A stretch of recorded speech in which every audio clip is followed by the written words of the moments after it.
Hola amigas y amigos, hace unos meses subí un vídeo, un tutorial para reparar hornos microondas. Parece ser que ha tenido buena acogida, os doy las gracias a todos y me alegro un montón de que hayáis podido reparar vuestra propia avería en el horno, y también puede ser que incluso haya gente que se dedicara a la reparación y a raíz de este vídeo se hayan animado a reparar también hornos microondas, ampliando así su lista de reparaciones. Me alegro un montón, como digo. En este vídeo vamos a ver un componente del que no se habló nada en el otro vídeo, que es el transformador de alta tensión, este mamotreto. Vamos a hacer un par de sencillas pruebas para determinar de forma inequívoca si funciona o no. No tenemos ningún interés en cambiar el transformador en caso de que esté roto, porque no lo vamos a encontrar o lo vamos a encontrar a un precio prohibitivo. De hecho, ayer estuve en la tienda de componentes y por curiosidad se me ocurrió preguntar y me dijeron que no tenían, de hecho, no tienen ni proveedor. Así que normalmente no vamos a cambiar este transformador si está roto. Entonces, ¿qué utilidad puede tener el saber si está roto o no? Pues muy sencillo, tomar una decisión. Si el transformador está roto, no lo vamos a arreglar, pero si el transformador demuestra estar en buen estado, seguiremos buscando la avería por otro sitio. Y no nos vamos a quedar en plan duda de ¿será el transformador que esté roto? Mira, yo no sigo con este microondas. Con estas pruebas vamos a quedar totalmente esclarecidos de por dónde van los tiros. Este transformador está fuera del microondas, pero no es necesario que lo saquemos. Esto es solo porque ahora mismo no tengo a mano un microondas y sí tengo este transformador, pero no es necesario que lo saquemos fuera.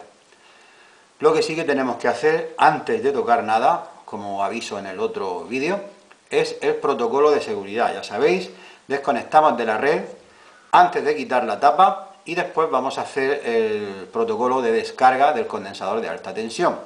Solo entonces vamos a quitar todos los cables, los del primario, los del filamento del magnetrón y el cable que va al condensador, que es el que tiene la alta tensión. Es decir, el transformador se tiene que quedar eléctricamente al aire, sin ningún cable conectado, porque si no, las mediciones que hagamos nos van a dar error. Bien, el funcionamiento de este transformador es clásico. Tiene un primario aquí, donde se conectan 220 voltios o 125 según el país, y un secundario. Aquí tenemos el borne de salida y el otro borne es el propio chasis del transformador, donde vamos a obtener una tensión unas 10 veces superior, es decir, entran 220 y salen 2000 y pico voltios, así que el factor de multiplicación es de más o menos 10. Y también tenemos un pequeño bobinado que nos suministra una pequeña tensión para el filamento del magnetrón. Las averías que puede tener un transformador son dos. Una sería la bobina está cortada. Esto lo podemos determinar fácilmente con un polímetro midiendo continuidad, tanto en el primario como en el secundario, con una nota importante, y es que el primario, al tratarse de pocas espiras y cable grueso, la resistencia va a ser muy pequeña, mientras que en el secundario, que tiene una bobina hecha con más espiras y cable más fino, va a tener un poco más de resistencia, pero en cualquiera de los dos casos la lectura tiene que ser un valor óhmico bajo.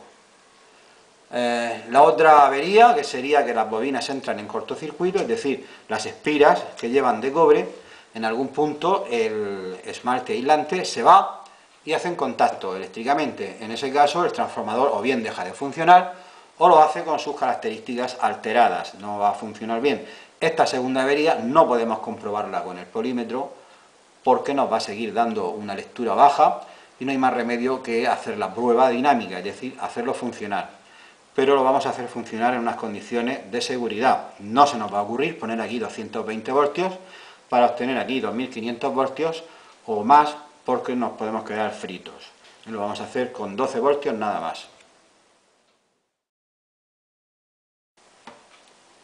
Vamos a hacer la primera de las dos pruebas, que es comprobar que los bobinados están sin interrupción.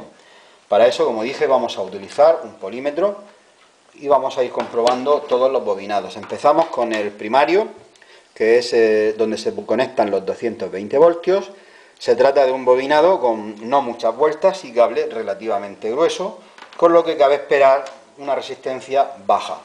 Vamos a poner el medidor en ohmios, la escala es automática, y vamos a ver qué lectura tenemos. Conectamos a los bornes, las dos pinzas, y a ver qué medimos. Debemos esperar un valor óhmico bastante bajo.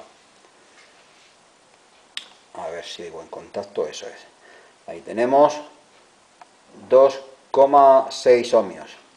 Ese es el valor que deberíamos de esperar para este bobinado, una cosa así, un valor bajo. Este bobinado está bien. Ahora vamos a ver el bobinado del filamento del magnetrón, que son estos dos cables. Se trata de un bobinado todavía más grueso y con muchas menos espiras, con lo que debería de dar un valor bajo, como si estuviéramos cortocircuitando las puntas del polímetro. Efectivamente, 0,06 ohmios, también está bien. Y por fin vamos a comprobar el bobinado de alta tensión, y resulta que uno de los bornes es el chasis del propio transformador. Aquí le he dado con un poco de lija para que haga buen contacto, para quitar el poco de óxido, porque si no, no me hacía contacto. Ponemos una pinza aquí y la otra la vamos a poner en el terminal de alta tensión, que es este de aquí, este terminal.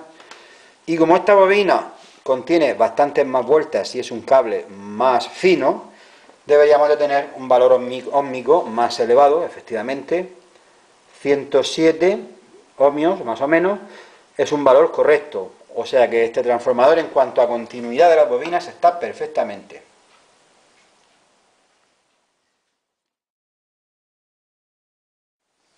En esta segunda prueba vamos a comprobar que los bobinados no estén en cortocircuito.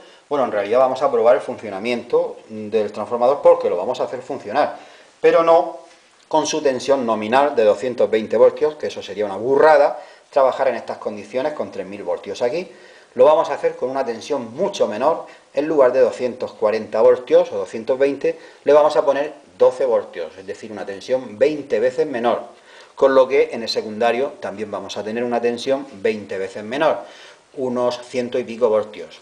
Esto es trabajar de una manera mucho más segura. Así que pondremos 12 voltios aquí, de corriente alterna, por supuesto. Un transformador no funciona, sabemos que no funciona con corriente continua. Además de intentarlo, podríamos romper el transformador y la batería que pusiéramos. Bien, ¿y de dónde saco yo 12 voltios de corriente alterna? Pues de un transformador. Este lo saqué de un equipo de música, no me acuerdo si fue una radio, un equipo de música, no me acuerdo.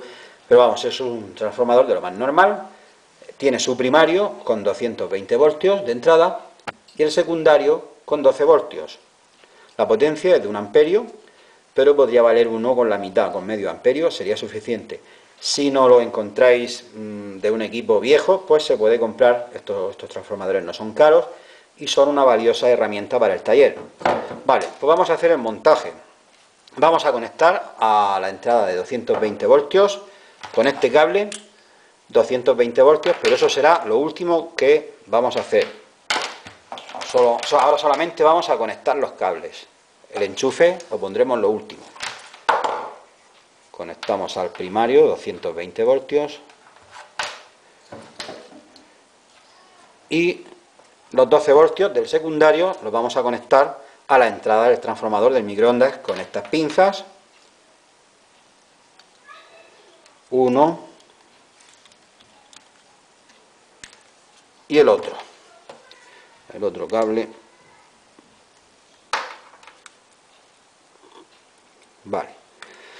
Y ahora vamos a poner el comprobador, el polímetro, lo vamos a poner, por supuesto, en voltios, corriente alterna, AC, y lo vamos a poner, como digo, en el chasis, que es uno de los polos de la bobina de alta tensión, en el chasis, y el otro, la otra punta de medida la vamos a poner en el terminal de alta tensión, que sabéis que es este de aquí. Y tan pronto como conectemos el cable este de corriente que va a este transformador, aquí el polímetro, que ahora mismo está dándonos 0 voltios prácticamente, debería de darnos 100 y pico voltios. Se ve bien en pantalla, a ver, no hay reflejo.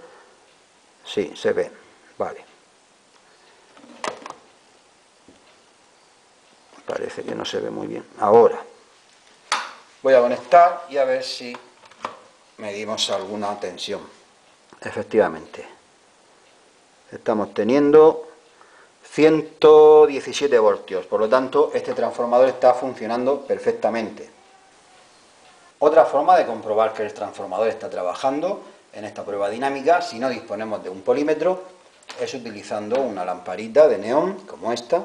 Sabemos que estas lámparas funcionan si les ponemos una tensión por encima de 90 voltios, y esto nos viene muy bien porque en el secundario estamos obteniendo precisamente una tensión ligeramente superior. Eso sí, estas lámparas hay que protegerlas con una resistencia en serie de 100K, si no las destruimos. Vamos a hacer el montaje en un momentín. A uno de los bornes de alta tensión, que sabemos que es el chasis, le ponemos un cable y de ahí a la resistencia de 100K. El otro extremo de la resistencia va a ir a cualquiera de los dos terminales del neón, no tiene polaridad. Y el otro extremo del neón no puede ir a otro sitio que al terminal que queda libre del transformador de alta tensión, aquí. Y voy a poner algo negro para que destaque la luz. Si se enciende esta luz es porque el transformador está trabajando bien. El montaje de toda esta parte es exactamente igual que cuando hicimos la prueba con el polímetro. Voy a conectar y efectivamente esta prueba concuerda con la primera con el polímetro. El neón luce porque el transformador está funcionando. Espero que os haya gustado y os resulte útil. Hasta la próxima.